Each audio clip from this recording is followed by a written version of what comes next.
Ridley Walker. Ridley Walker, Chapter 1. On my naming day, when I come 12, I gone front spear and kilt a wild boar. He probably been the last wild boar on the Bundle Downs. Anyhow, there hadn't been none for a long time before him, nor I ain't looking to see none again. He didn't make the ground shake, nor nothing like that, when he come onto my spear. He weren't all that big, plus he look it poorly. He done the required.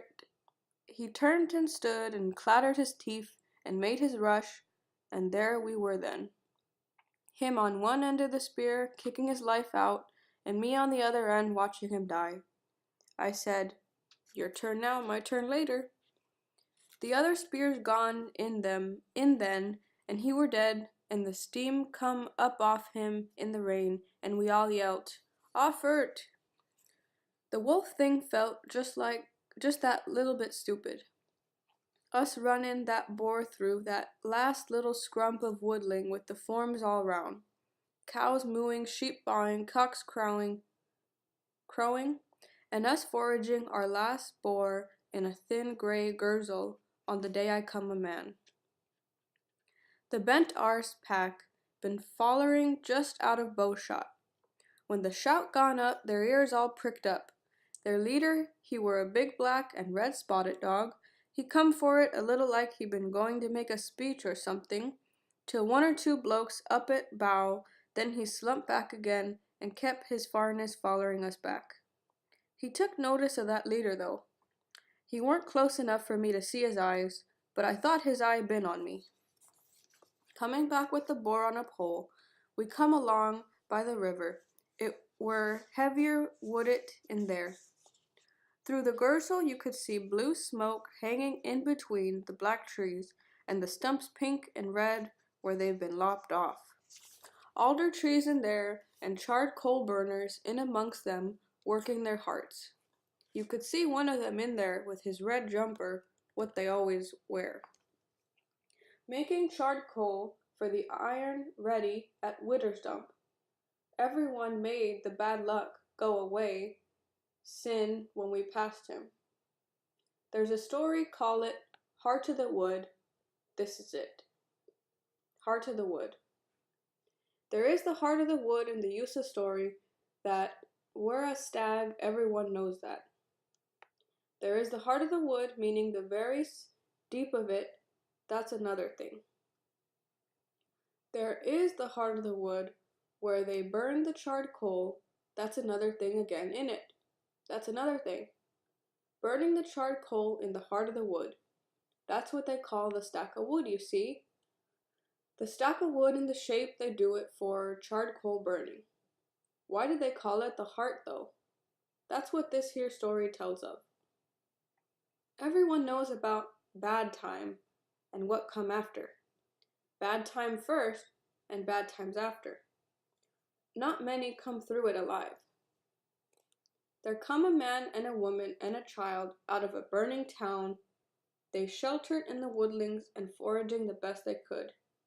Starveling were what they were doing. Didn't have no weapons, nor didn't know how to make a snare nor nothing. Snow on the ground and a gray sky overing and the black trees rubbing their branches in the wind. Crows calling one to another, waiting for the three of them to drop. The man, the woman, and the child digging through the snow. They were eating moss and dead leaves, which they vomited them up again. Freezing cold they were, nor didn't have nothing to make a fire with to get warm. Starveling they were, and near come to the end of their strength. The child said, "Oh, I'm so cold, I'm afraid I'm going to die. If only we had a little fire to get warm at."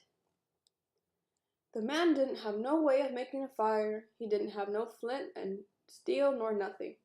Wood all round them, only they weren't no way he know it of getting warm from it.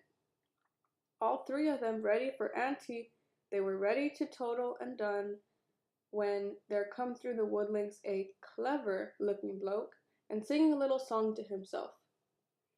"My roding's been so hungry, I've grown so very thin, I've got a little cook pot, but nothing to put in." The man and the woman said to the clever-looking bloke, "Do you know how to make fire?" The clever-looking bloke said, "Oh yes, if I know anything, I know that right enough. Fire's my middle name, you might say."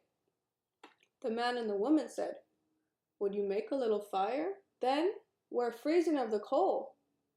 The clever-looking bloke said, "That for you and what for me?" The man and the woman said, "What do we have for what first?" They look at one to the other, and both at the child.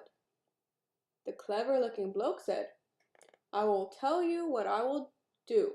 I will share you my fire and my cook pot, if you will share me what to put in the pot." He were looking at the child.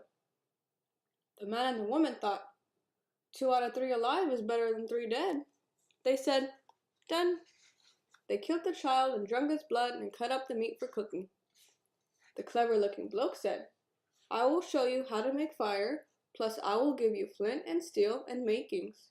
No, you don't have to share me nothing of the meat, only the heart." Which he made the fire then, and gave them flint and steel and makings. Then he cooked the heart of the child and ate it. The clever-looking bloke said, "Cleverness is gone now, but little by little it will come back. The iron will come back again one day, and when the iron comes back, they will burn charred coal in the heart of the wood. And when they burnt the charred coal, their stack will be the shape of the heart of the child." Off he gone then singing, "Seed of the little, seed of the wild, seed of the burning is heart of the child."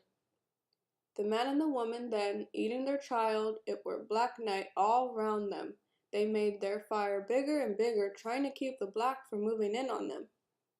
They fell asleep by their fire, and the fire biggerin' on, it et them up, they burnt to death.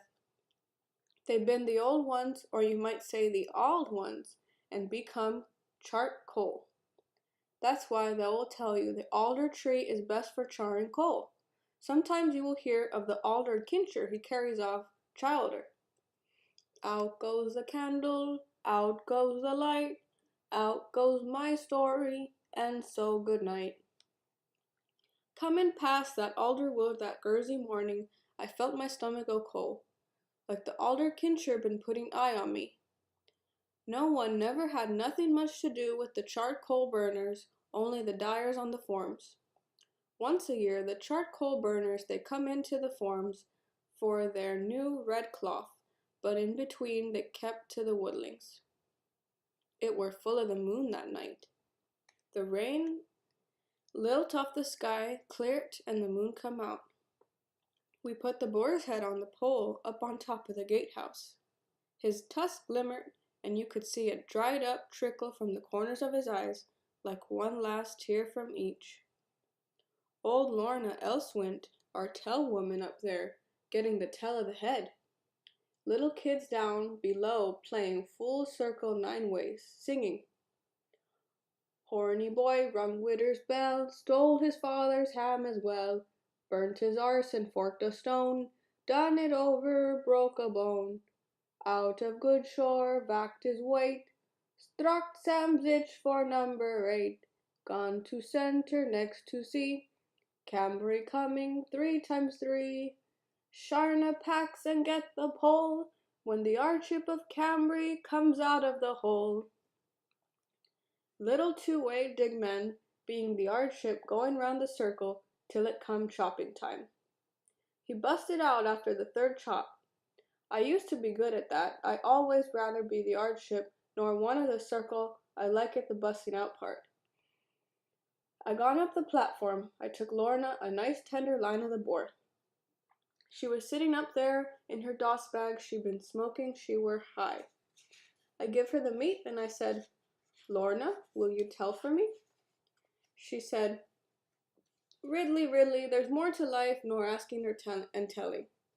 Why'n't you be the big boar and I will be the moon sow?" When the moon sow comes to season, aye, she wants a big one.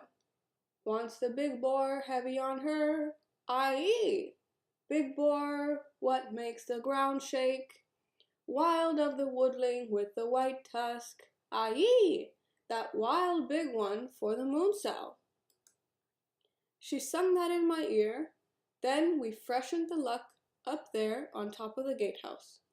She were the oldest in our crowd, but her voice weren't old. It made the rest of her seem young for a little. It were a cold night, but we were warm in that doss bag. Listening to the dogs howling afterwards, and the wind withering and wearying and gnatting in the oak leaves. Looking at the moon all cold and white and lonesome, Lorna said to me, "You know, Riddley, there's something in us, it don't have no name." I said, "What thing is that?" She said, "It's some kind of thing, it ain't us, but yet it's in us. It's looking out through our eye holes. Maybe you don't take no notice of it only sometimes. Say you get woke up sudden in the middle of the night. One minute you're asleep, and the next you're on your feet with a spear in your hand. Well, it weren't you put that spear in your hand. It were that other thing what's looking out through your eye holes. It ain't you, nor it don't even know your name.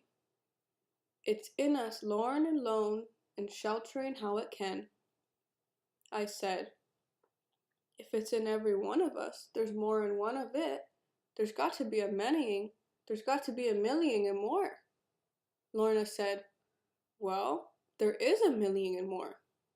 I said, "Well, if there's such a manying of it, why is it lorn, then why is it lone?"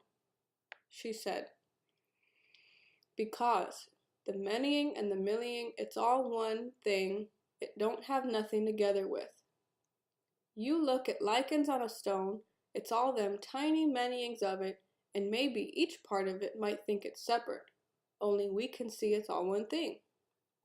That's how it is with what we are. It's all one girt big thing and divot up amongst the many.